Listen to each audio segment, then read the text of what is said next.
It was a morning like any other in Sheffield. Curtains flickered as the first light crept into terraced homes. Kettles began their familiar hum, and radios murmured the latest news in voices that felt as steady as the streets themselves. People moved with quiet purpose, fetching bread from the corner shop, sending children off to school, and greeting neighbors with the easy nods of routine. And yet, beneath the ordinary, something felt off. The air was heavier than usual. The usual chorus of sparrows and distant clattering seemed muted, and the river, normally just a quiet backdrop, had a restless whisper that no one quite named. Most people remember the day, but not the feeling before it. There was no alarm, no sense of threat, only the soft, uneasy awareness that the world had shifted in a way you couldn't see at first. Backyards glistened with unexpected damp, and puddles pooled where they shouldn't. Neighbors paused at gates, looking down streets they knew like the backs of their hands, noticing the strange angles of shadows and water. The river's edge was closer than it should have been, brushing at familiar banks with a quiet insistence. Here on Past Britannia, we don't just remember events, we remember how they felt. So if you love revisiting these moments, subscribe and like to keep these memories alive with us. That morning in Sheffield would seem like any other until the storm arrived and quietly changed the habits of a city forever. Sheffield in the early 1960s was a city of quiet rhythms and familiar routines. On weekdays, men and women set off to work in factories, offices, and shops, nodding to neighbors they had known for years. Children scuttled off to school in neat uniforms, and evenings were spent with simple pleasures: a roast dinner, a radio program, or a walk along the familiar streets of terraced homes. Shops lined the high streets with predictable regularity, their windows neatly displaying jars of sweets, tins of biscuits, and fresh bread. Life felt steady, reassuring in a way that comes from knowing your place in the community and the small certainties that shape each day. Britain then had none of the instant alerts or constant news updates we take for granted today. Weather forecasts were brief, often cautious, and people understood conditions through experience: a chill in the air, a swollen sky, the smell of damp soil. Sheffielders relied on routines, on resilience born from decades of modest living, on knowing when to leave for work or how long a walk might take before a sudden shower arrived. There was comfort in predictability, in the small, dependable patterns of life. The rivers threading through the city, the Don, the Porter, the Loxley were ever-present companions, noticed but rarely feared. Bridges arched gracefully, back streets carried familiar smells of coal fires and baking, and the infrastructure was built for a slower pace, for hands-on repair and neighborly help. There was a quiet poetry in it all. The gentle tick of daily life, the way laundry fluttered on lines, the distant hum of trams, the rhythm of Sheffield breathing steadily under grey skies. It was the kind of life that felt anchored, unchanging, and deeply human. You could step outside and know where everyone would be, what shops would smell like, even how the streets would look under a soft drizzle. And yet, in the midst of this reassuring normality, there were hints barely noticed that the certainty of these routines could not last forever. That morning in 1962, the calm that people took for granted was about to be unsettled in ways that would linger long after the waters had receded. The storm arrived quietly at first, slipping into the night like an uninvited guest. The rain fell without pause, not in sudden torrents, but in a steady, relentless sheet that drummed against roofs and windows. Gutters gurgled and drains struggled under the constant flow, while the distant river whispered its growing impatience. It was the kind of rain you barely noticed at first, until you woke to its persistence, a background hum that refused to fade. Most households slept through it, yet somewhere in the back of the mind an uneasy awareness lingered, a sense that the city's familiar rhythms might be unsettled. By morning, the streets of Sheffield had transformed.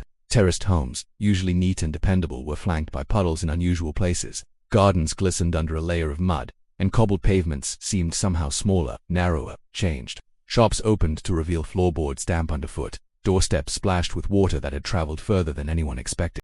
The shock wasn't loud or dramatic, it was the quiet disbelief that the world you had trusted could be altered so quickly. Everyday objects, from garden chairs to crates outside grocers, seemed fragile, vulnerable in a way that was entirely unfamiliar. Back then, news did not travel instantly. There were no phones buzzing with updates, no cameras capturing the disaster for social media. Instead, people relied on one another.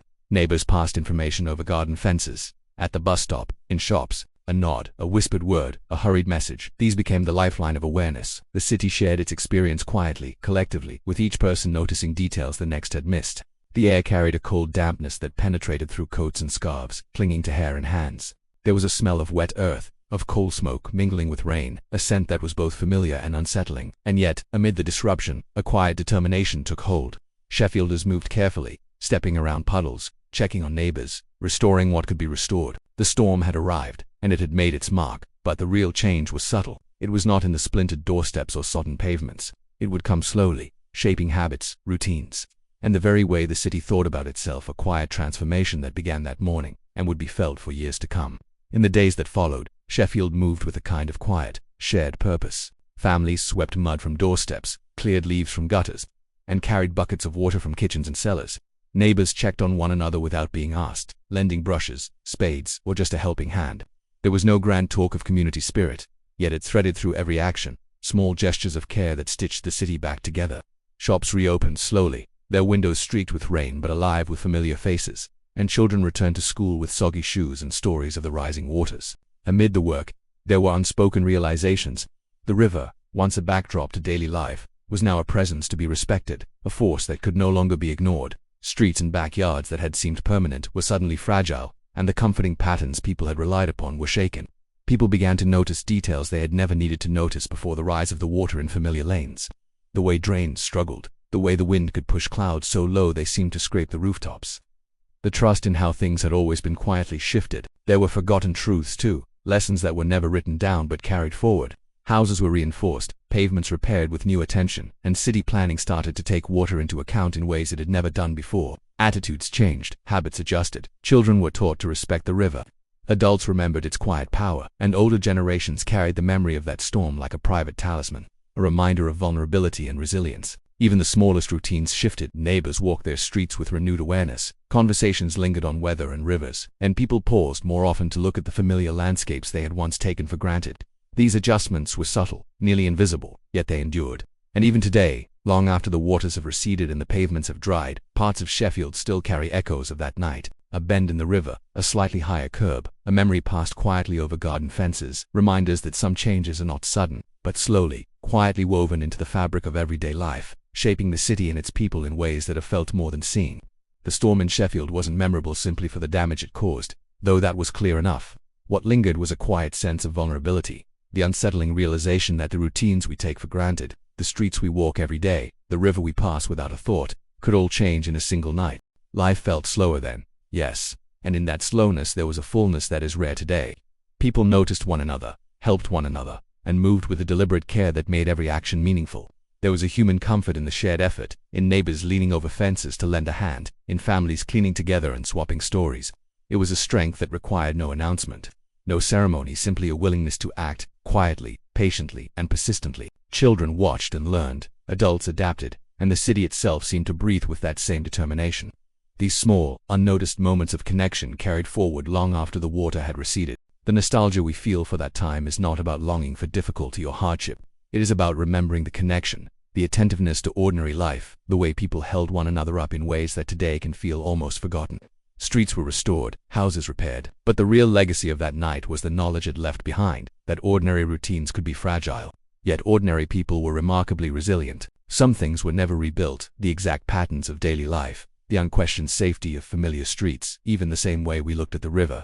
But something else was rebuilt, quietly and enduringly, a sense of shared experience, of awareness, and of human care that stitched the city together in ways that survive long past the event itself. And as we step into modern life, with its speed and technology, it becomes clearer just how different our rhythms have become, and what, perhaps, we have quietly lost along the way. Today, Sheffield is a city prepared in ways we could hardly have imagined in 1962. Modern warnings, emergency systems, and technology mean that floods are anticipated, rivers are monitored, and messages reach people almost instantly. Streets are reinforced, drains are upgraded, and homes are better protected. We are safer, undeniably. Yet in that safety, something is quietly missing. The slow attentiveness, the instinctive awareness of neighbors and rivers, the way a city moved together in response to a single shared challenge. That sense of stillness and human connection is harder to find. We have gained speed, efficiency, and certainty, but in doing so, we have lost the small, reflective moments that made ordinary life feel remarkable. The quiet watchfulness of a neighborhood, the smell of rain-soaked streets, the understanding that our routines are both precious and fragile. Those mornings, evenings, and gentle rhythms of life carried a depth we rarely notice today. Do you remember that storm or the feeling it left behind? Share this with someone who lived through those years. And if you'd like to explore more of Britain as it once was, come back to Past Britannia. Together we can keep these memories alive, and remember not just what happened, but how it truly felt.